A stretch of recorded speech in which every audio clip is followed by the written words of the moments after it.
Good morning, students. I am Dr. Loni Lotwani, Associate Professor, Department of Chemistry, Government College, Kota.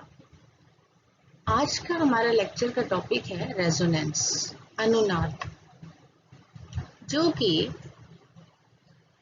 Organic chemistry paper second के unit first structure and bonding, संरचना एवं बंधन के अंतर्गत आता है। तो आज हम देखेंगे रेजोनेंस क्या होता है। पहले इंट्रोडक्शन। सबसे पहले साइंटिस्ट हाइजेनबर्ग ने 1920 में रेजोनेंस को बताया था। उसके बाद लाइनस पॉलिंग ने 1930 में इसे प्रतिपादित किया। उसी टाइम जर्मनी के साइंटिस्ट ऑन्डर्ट और इंग्लैंड के साइंटिस्ट रॉबिन्सन एंड इनगोल्ड ने इस थ्योरी को कंफर्म किया, इस सिद्धांत की संपुष्टि की, और इसे रेजोनेंस को मेसोमेरिज्म भी कहा जाता है। इस थ्योरी के अकॉर्डिंग जब किसी एक कंपाउंड में सभी गुणों को एक संरचना सूत्र से व्यक्त नहीं कर सकते हैं, तो दो या दो से अधिक पॉसिबल स्ट्रक्चर्स हैं जो संभावित संरचनाएं हैं बनाई जा सकती हैं, जो कि इलेक्ट्रॉन्स के रीडिस्ट्रीब्यूशन से हमें प्राप्त होती है। पुनर्वितरण जो है इलेक्ट्रॉन्स का होता है और उससे अलग अलग संरचनाएं बनाई जा सकती है, जो कि अलग अलग सारे गुणों को दर्शाती है। एवं यौगिक का वास्तविक संरचना सूत्र जो होता है वो अधिक योगदान देने वाली संरचना के मध्य का होता है। जैसे कि यहाँ स्ट्रक्चर में दिख रहा है बेंजीन मॉलिक्यूल, उसमें दो स्ट्रक्चर हैं। ये दोनों स्ट्रक्चर्स जो है ये रेजोनेटिंग स्ट्रक्चर्स है, अनुनादी संरचनाएं हैं। जैसे यहाँ पे ये डबल बॉन्ड है तो डीलोकलाइजेशन होता है, इलेक्ट्रॉन्स का विस्थानीकरण होता है और ये शिफ्ट हो जाता है इधर। तो अगर यहाँ इलेक्ट्रॉन डेंसिटी ज़्यादा हो गई तो ये बॉन्ड शिफ्ट हो जाएगा इधर सेकेंड स्ट्रक्चर में जैसे दिख रहा है, और ये बॉन्ड शिफ्ट हो जाएगा इस साइड। तो सेकेंड स्ट्रक्चर हमें ये प्राप्त होता है, और ये वाला जो स्ट्रक्चर है इसे रेजोनेंस हाइब्रिड या अनुनादी संकर कहा जाता है। When a single structural formula of a compound could not satisfactorily explain all the properties of the molecule, when two or more hypothetical structures may be drawn, and each of which separately accounts most of its properties, arrived by redistribution of valence electrons. These structures are called resonating structures और canonical structures. इन्हीं जो संरचनाएं बनती है उन्हें resonating structures, अनुनादी संरचनाएं बोलते हैं, और कैनोनिकल स्ट्रक्चर्स भी उन्हें कहा जा सकता है। The resonance hybrid may be defined as the actual structure of all the different possible structure that can be written for the molecule without changing the relative position of its atom and without violating rules of covalence maxima for the atoms. Resonance hybrid is more stable than any other of the resonating structure. जो पहले हमने dotted line से बताया था वो resonance hybrid या अनुनादी संकर कहलाता है, और ये सबसे ज़्यादा स्टेबल होता है सारी रेजोनेटिंग स्ट्रक्चर्स के कंपेयर में। अब इसको अगर हम समझें कुछ एग्जांपल्स की सहायता से तो ज़्यादा समझ में आएगा। जैसे वे बेंजीन के 5 स्ट्रक्चर हैं, ये पांचों जो है रेजोनेटिंग स्ट्रक्चर्स हैं। ये जो दो स्ट्रक्चर हमने बताया ये सबसे पहले केकुले ने बताया, इसलिए केकुले स्ट्रक्चर बोलते हैं, और ये साइंटिस्ट देवार ने बताया तो इन्हें देवार स्ट्रक्चर्स कहा जाता है। ये बनते वैसे ही हैं, रिडिस्ट्रीब्यूशन होता है इलेक्ट्रॉन्स का, डीलोकलाइजेशन होता है, और अलग अलग तरह के रेजोनेटिंग स्ट्रक्चर्स बनते हैं। अब दूसरे मॉलिक्यूल्स हैं, कार्बन डाइऑक्साइड जैसे एग्जांपल लें, सी डबल बॉन्ड हो, सी डबल बॉन्ड हो। अब यहाँ ऑक्सीजन पे 2 लोन पेयर प्रेजेंट है, तो नेक्स्ट स्ट्रक्चर अगर ये बॉन्ड यहाँ शिफ्ट हो रहा है, बॉन्ड शिफ्ट हो रहा है मीन्स बॉन्डिंग इलेक्ट्रॉन शिफ्ट हो रहा है, तो ये पूरा बॉन्ड यहाँ शिफ्ट हो रहा है, 2 इलेक्ट्रॉन इधर आ गए, तो यहाँ पे क्या होगा, ये ऑक्सीजन पे 3 लोन पेयर हो गए, यहाँ 2 थे इसलिए इलेक्ट्रॉन डेंसिटी ज़्यादा हो गई, तो यहाँ माइनस चार्ज लगेगा। यहाँ इलेक्ट्रॉन डेंसिटी, यहाँ 2 इलेक्ट्रॉन पेयर थे लोन पेयर ऑफ इलेक्ट्रॉन्स। अब इस ऑक्सीजन पे एक इलेक्ट्रॉन पेयर रह गया तो यहाँ इलेक्ट्रॉन डेंसिटी कम हो गई तो यहाँ प्लस चार्ज लगेगा। यहाँ ट्रिपल बॉन्ड हो गया तो ये एक सेकेंड इसकी रेजोनेटिंग स्ट्रक्चर है। अब ये बॉन्ड अगर फिर से इधर शिफ्ट हो जाता है तो माइनस चार्ज जो है इस ऑक्सीजन पे आ जाएगा, प्लस एक फर्स्ट वाले ऑक्सीजन पे आ जाएगा। तो ये थर्ड इसका रेजोनेटिंग स्ट्रक्चर है। तो इस तरह से CO2 के ये रेजोनेटिंग स्ट्रक्चर्स हैं। नेक्स्ट एग्जांपल हम देखते हैं carbonate ion CO3 2 minus charges.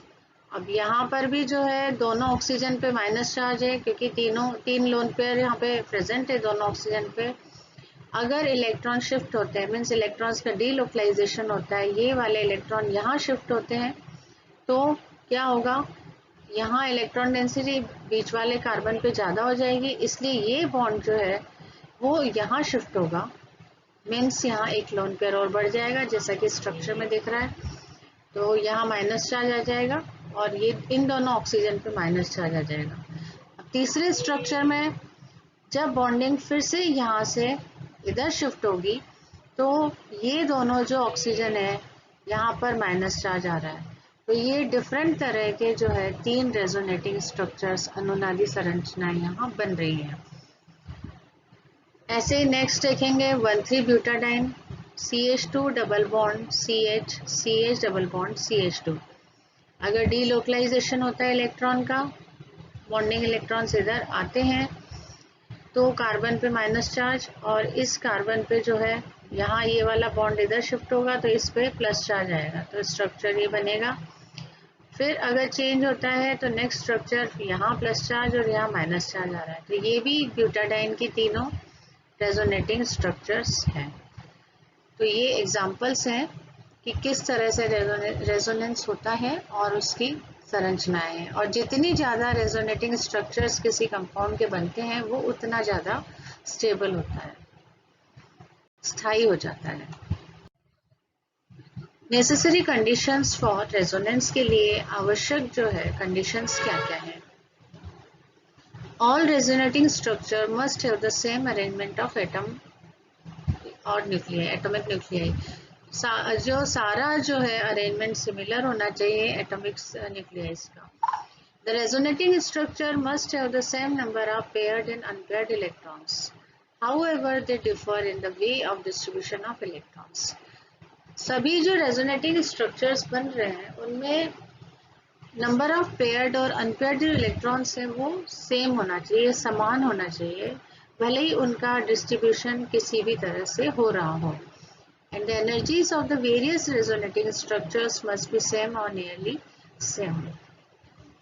Resonating structure must be planar. तो ये कुछ conditions हैं necessary resonance होने के लिए या अनुनाद के लिए। Contribution of resonating structures. No polar structures are more stable than the dipolars. Stability is decreased if there is isolation of charges or increase in charge separation.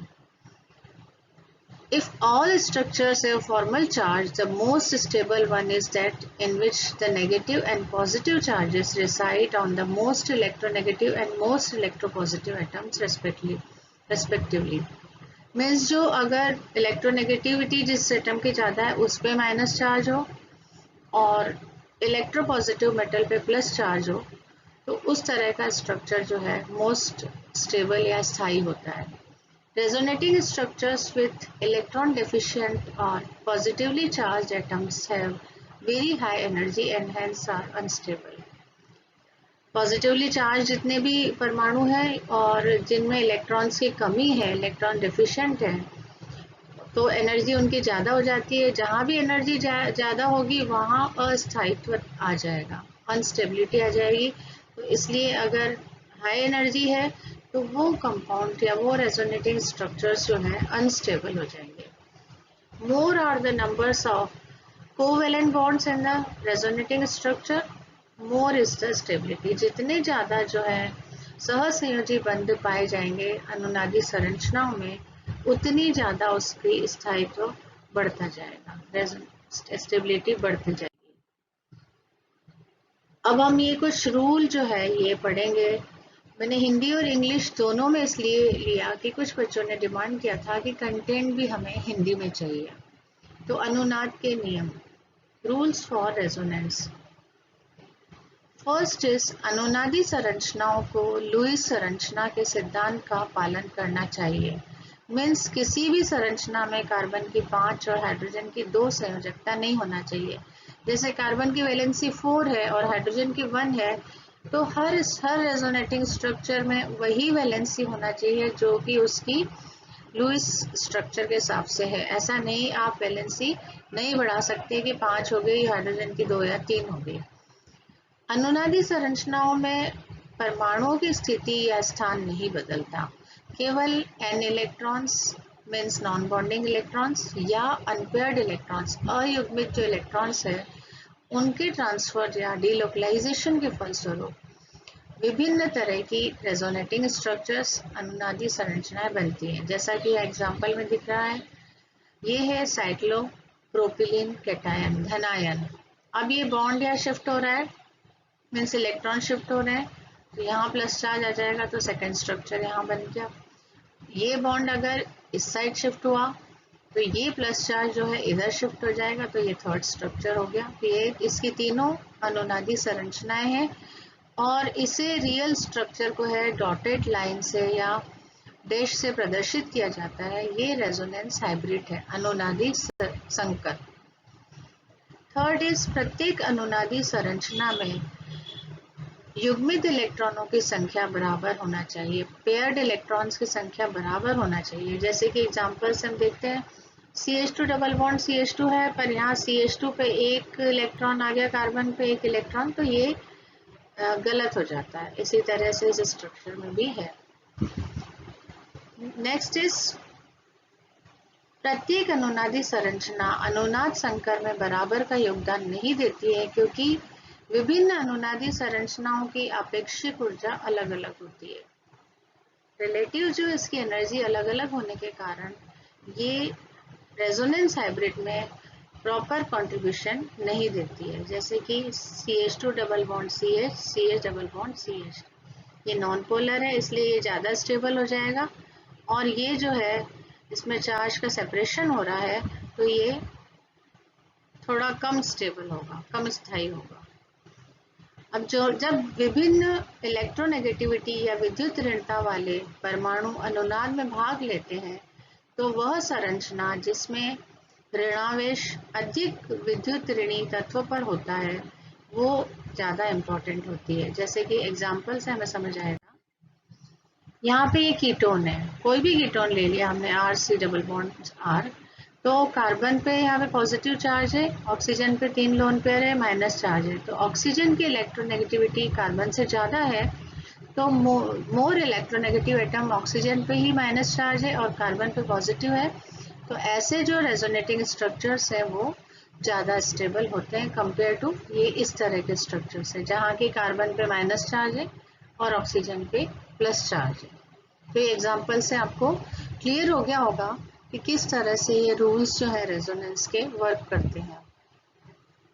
Next है, जब दो संरचनाएं कम ऊर्जा की होती है तब अनुनाद स्थायित्व सबसे अधिक होता है। हमेशा जब भी एनर्जी कम होगी तो स्टेबिलिटी ज़्यादा होगी। जैसे कि इसमें एलिल कैटायन इन्होंने एग्जाम्पल लिया है, तो इसके दोनों रेजोनेटिंग स्ट्रक्चर्स जो है कम ऊर्जा के होते हैं और यहाँ पर एक जो है स्टेबल कार्बोनियम आयन भी बन रहा है, तो कार्बोनियम आयन भी यहाँ बनता है जो कि यहाँ स्ट्रक्चर में दिख रहा है।